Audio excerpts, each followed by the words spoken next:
My name is Emily. I am 28 years old. I have been married to Daniel for 5 years. He is 30 now. He is my husband. He is a kind man. He is soft-spoken, calm, and patient. He never raises his voice. He never insults me. He never ignores me. When I get sick, he takes care of me. When I feel tired, he brings me food. He makes tea for me in the morning. He cooks dinner when I am late from work. He listens to me when I cry. He holds me when I feel weak. He tells me, "You are strong, Emily. I am proud of you." Daniel is a good man, but sometimes I forget that. I have a good job. I work in a corporate office. I earn $5,000 every month. I worked hard to reach this position. I studied at night. I took extra courses. I pushed myself. But Daniel still works as a delivery driver. He earns $2,200 a month. He works long hours. He drives in the sun, in the rain, and in the cold. He comes home late and tired, with sore feet and dust on his shirt. He never complains. He just says, "It's okay, Emily. I like working." But slowly, I started to feel different. I started to feel disappointed. I looked at other couples. I saw women wearing diamond rings and designer handbags. I saw men buying cars, houses, and expensive gifts for their wives. I looked at Daniel. He was wearing the same shoes for 2 years. He never bought new clothes for himself. He never bought me expensive things. I began to compare him to other men. I began to feel angry. One day I asked him, "Daniel, why don't you do something better? Why don't you start a business?"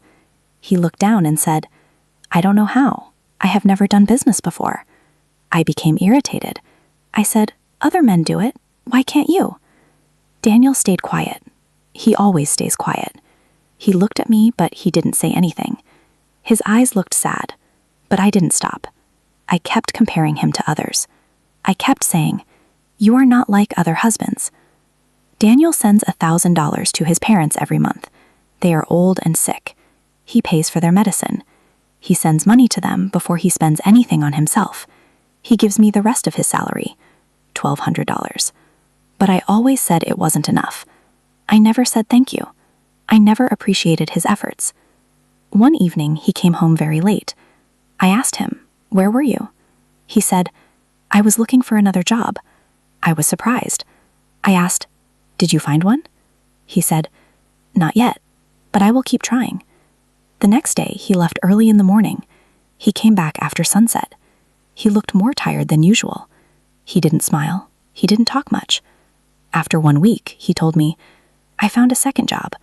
I will work at a restaurant at night. I will earn $2,000 more."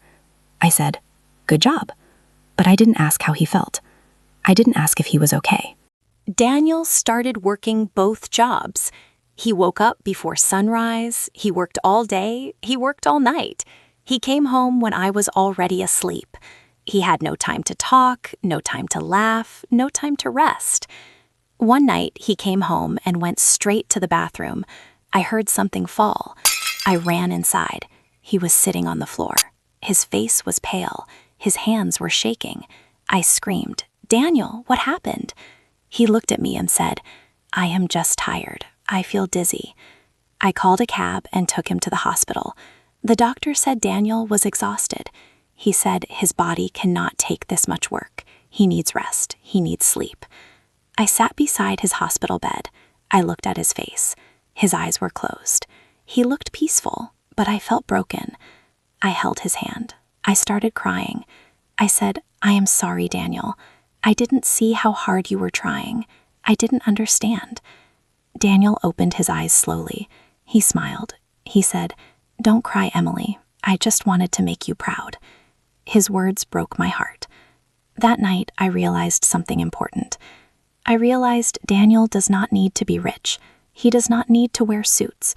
He does not need to drive a big car. He does not need to buy me diamonds. He already gives me something more valuable.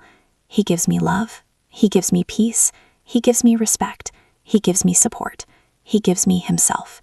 That is enough. That is more than enough. Since that day, I stopped comparing him to others. I stopped complaining. I stopped chasing things that do not matter. Now I look at Daniel with new eyes. I see a man who works hard. I see a man who sacrifices. I see a man who loves deeply. Daniel is not just my husband. He is my quiet storm. He is the calm that keeps me safe.